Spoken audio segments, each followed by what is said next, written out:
Olá, jovens! E aí, tudo bem com vocês? Estão preparados para mais uma aula de geografia?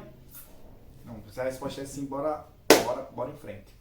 Hoje nossa aula será sobre os principais impasses na gestão do mundo globalizado. Quais são os principais desafios enfrentados nesse momento aqui na gestão do mundo globalizado? Nós já estudamos todas as características do processo de globalização, só que administrar esse processo em escala internacional é muito difícil. Então vamos entender um pouquinho sobre esses impasses. Primeiro, pessoal, nós temos instituições em crise. E o mundo passa por transição. E a gente volta, por exemplo, para década de 90, início da década de 90, que tem a queda da União Soviética e uma reestruturação geopolítica, certo? Então a gente vinha de uma realidade e essa realidade ela é alterada com a queda dessa grande potência mundial. E isso acaba que gera uma nova organização. E essa nova organização ela vai encontrar alguns desafios, certo? E aí nesse processo de reestruturação nós temos três tendências principais. Vamos à primeira delas. Os países mais poderosos apresentam grande capacidade de gestão autônoma e hegemonia. Ou seja, as maiores potências elas permanecem com grande poder de gestão, de exercer hegemonia. E aí nós temos os Estados Unidos como o principal deles. Mas que nesse momento algumas outras nações começam a desapontar como importantes potências que também têm poder decisivo, e conseguem exercer muitas coisas no cenário internacional de forma autônoma. Então isso é a primeira tendência. E outro fator em relação a isso é que essas nações conseguem se adaptar mais rápido ao processo de globalização. Tá? A segunda, pessoal, está ligada aos blocos econômicos, certo? Que é algo típico e muito forte dessa chamada nova ordem mundial, desse período de reorganização, certo? Só que essa tendência é inegável de relações comerciais até o início do século XXI. Era uma tendência inegável até o início do século XXI. Mas aí surgem grupos de pessoas, de instituições, que começam a ser contra a formação dos blocos econômicos. E aí nós temos, por exemplo, o caso da saída do Reino Unido da União Europeia, certo? Devido à questão de discursos nacionalistas, protecionistas, xenófobos, que miram seus objetivos. Isso pode vir a dificultar a sua consolidação como espaços mais efetivos de poder geopolítico global. Então todos esses aspectos dificultam a formação e a permanência desses blocos econômicos. Seria o fim ou o início do fim da União Europeia? Terceira tendência nesse mundo que está passando por uma reorganização. A atuação das mais importantes instituições multilaterais tem sido marcada por impasses. A ONU, a Organização das Nações Unidas, muitas vezes se vê impossibilitada de assumir posições mais decisivas por conta da controversa estrutura do seu Conselho de Segurança. Vale lembrar, pessoal, que o Conselho de Segurança da ONU ele é formado por 5 países. E esses 5 países, eles têm poder de veto. Aliás, ele é formado por mais países, mas com 5 deles com poder de veto. E aí é onde nós temos um grande impasse. Os interesses desses 5 países são sempre colocados à frente dos interesses internacionais. Certo? Então, essa formação do Conselho de Segurança controverso, para essa organização, essa reorganização geopolítica, e aí acaba sendo um impasse para a gestão do mundo globalizado. Tá? Então, essas organizações estão muito fragilizadas porque elas são questionadas sobre sua atuação, se elas realmente conseguem atuar e defender todos os países de forma igualitária. Outro detalhe, pessoal, é que nós temos as vulnerabilidades geopolíticas. Nós sabemos que no mundo capitalista, que é o vigente atualmente, os países que são mais favorecidos são aqueles que historicamente foram potências. Então, se consolidaram como potência e permanecem com um grande poder decisivo nesse período. E as nações que foram subordinadas durante toda a sua história, ou a maior parte dela, acabam tendo baixa participação nos poderes, nas decisões globais. Certo? Baixo poder nas decisões globais. E aí as estruturas de regulação mundial continuam sendo controladas pelas grandes potências históricas, né? É claro que algumas outras nações que não eram colocadas como grandes potências estão começando a procurar ali um espaço, caso da Índia, né? A China, que sempre foi tratada como uma potência, mas é uma potência uma potência do terceiro mundo, né? Ela quer se tornar essa potência do primeiro mundo, né? E aí isso acaba gerando um impasse muito forte entre Estados Unidos e China, porque a China tenta na verdade está trilhando um caminho para superar a influência geopolítica dos Estados Unidos, certo? Então são pontos muito relevantes para se discutir. E aí um detalhe muito importante agora, viu? O jogo geopolítico contemporâneo, ele necessita da efetividade das instituições multilaterais, como a ONU, né, como a Organização do Atlântico Norte, a OTAN, aí dentro da ONU, a Organização Mundial do Comércio, o FMI, o Banco Mundial, né, são instituições internacionais, e essas instituições internacionais elas precisam agir de forma a defender a todos e impedir os abusos de poder, né? Inibir esses abusos, mas a gente sabe, e as imposições, mas a gente sabe que muitas dessas instituições elas acabam sendo tendenciosas, né? Nesse sentido de decisões. E aí, pessoal, dentro desse processo de globalização, nós temos 3 temas que são muito importantes, que precisam ser discutidos e que são discutidos continuamente. O primeiro deles no campo militar. A questão geopolítica atual, nós temos vários conflitos militares, vários espaços que são marcados por invasões militares, né? A exemplo do Iraque, a exemplo do Afeganistão, do Irã, impasse com a Coreia do Norte, Síria, Líbia e por aí vai, né? Nós temos um bloqueio econômico contra Cuba. Então todos esses impasses eles precisam ser e são discutidos continuamente, né? Porque eles acabam interferindo internacionalmente. Temos também questões econômicas. Com a formação dos blocos econômicos e com a maior relação existente entre as diferentes nações, a possibilidade da crise econômica em um país afetar o globo é muito maior. E aí nós temos o exemplo, a crise de 2008, né? Que foi uma crise que inicia nos Estados Unidos, né?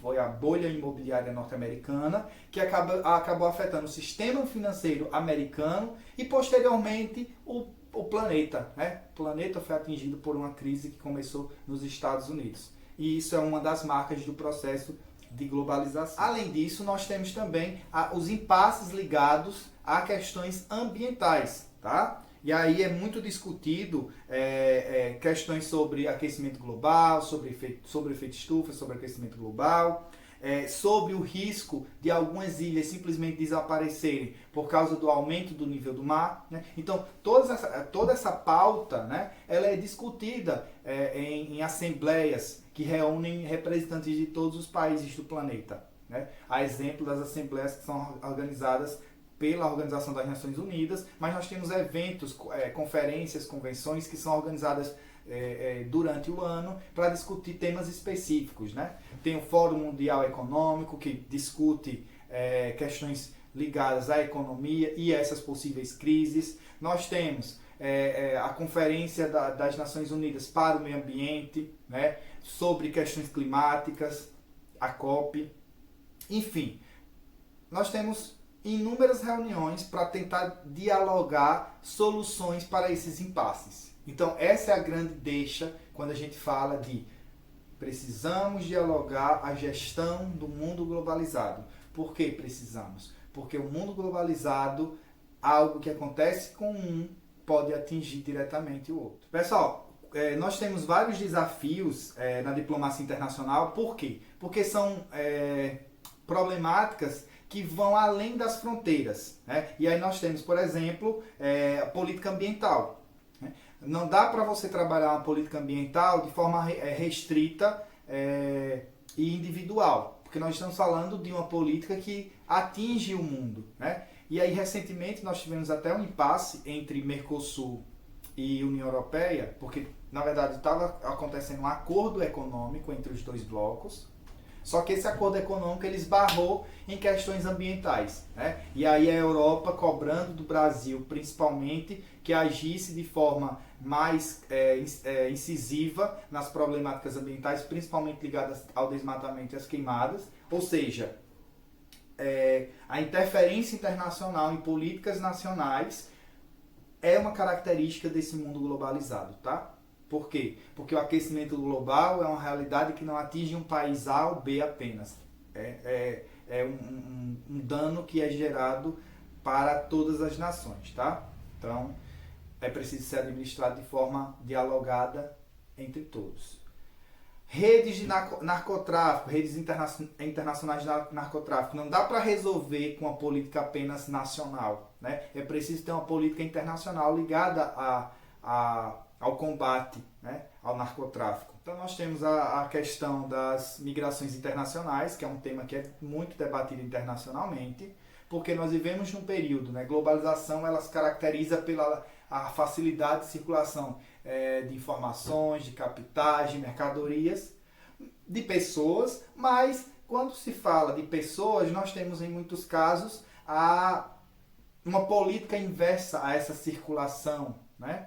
Onde há um processo de fechamento de fronteiras, né? de regras de controle de entrada de imigrantes muito forte. E aí tem o outro lado, a produção de muitos refugiados, porque algumas áreas estão em guerra, né? Guerra civil ou guerra internacional, e isso acaba gerando uma grande quantidade de refugiados.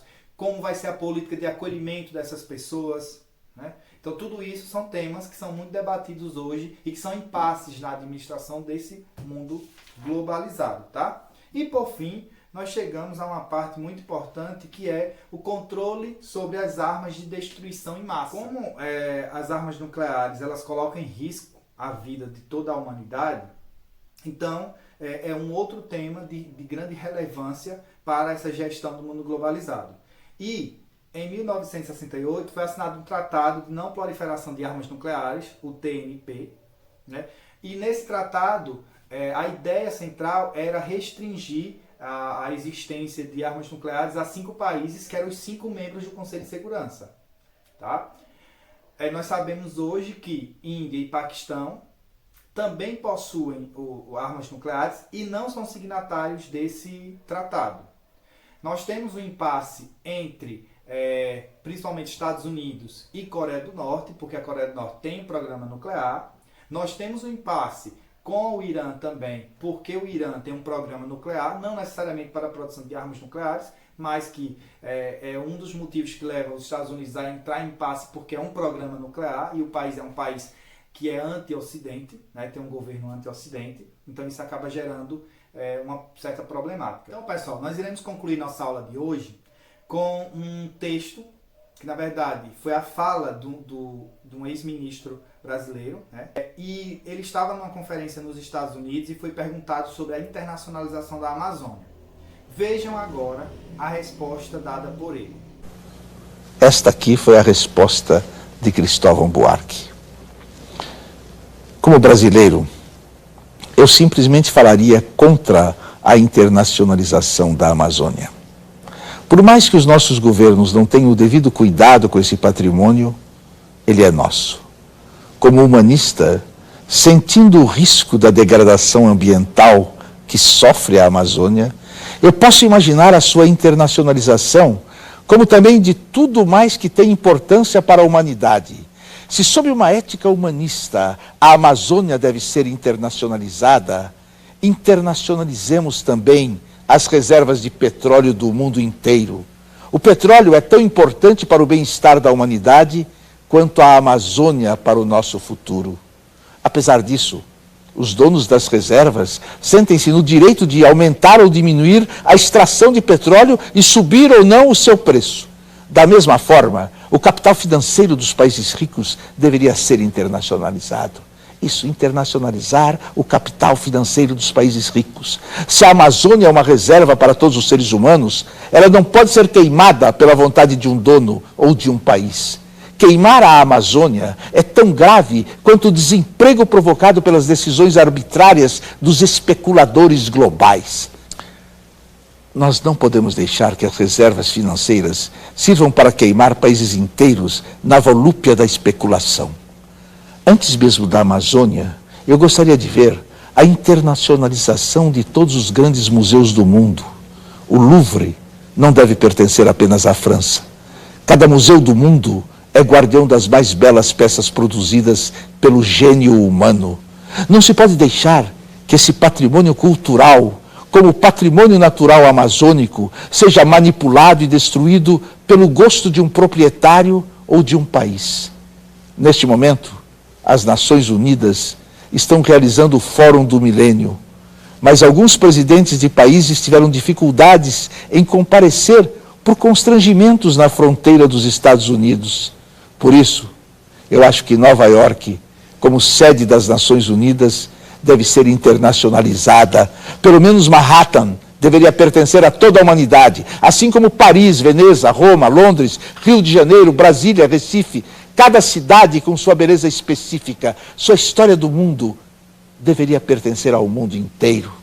Se os Estados Unidos querem internacionalizar a Amazônia pelo risco de deixá-la nas mãos de brasileiros, internacionalizemos todos os arsenais nucleares dos Estados Unidos. Até porque eles já demonstraram que são capazes de usar essas armas, provocando uma destruição milhares de vezes maior do que as lamentáveis queimadas feitas nas florestas do Brasil. Nos seus debates, os candidatos à presidência dos Estados Unidos têm defendido a ideia de internacionalizar as reservas florestais do mundo em troca da dívida.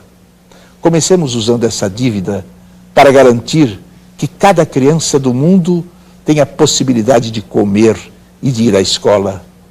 Internacionalizemos as crianças, tratando todas elas como patrimônio que merece cuidados do mundo inteiro, ainda mais do que merece a Amazônia. Quando os dirigentes tratarem as crianças pobres do mundo como um patrimônio da humanidade, eles não deixarão que elas trabalhem quando deveriam estudar, ou que morram quando deveriam viver. Como humanista, eu aceito defender a internacionalização do mundo, mas enquanto o mundo me tratar como brasileiro, eu lutarei para que a Amazônia seja nossa, só nossa. Meus caros, olhem só que provocação maravilhosa. Essa resposta de Cristóvão Buarque foi publicada no New York Times, no Washington Post, nos maiores jornais da Europa e Japão, em agosto de 2001. Não foi publicada no Brasil. Pessoal, foi um prazer enorme estar com vocês. Até a próxima. Um cheiro no coração.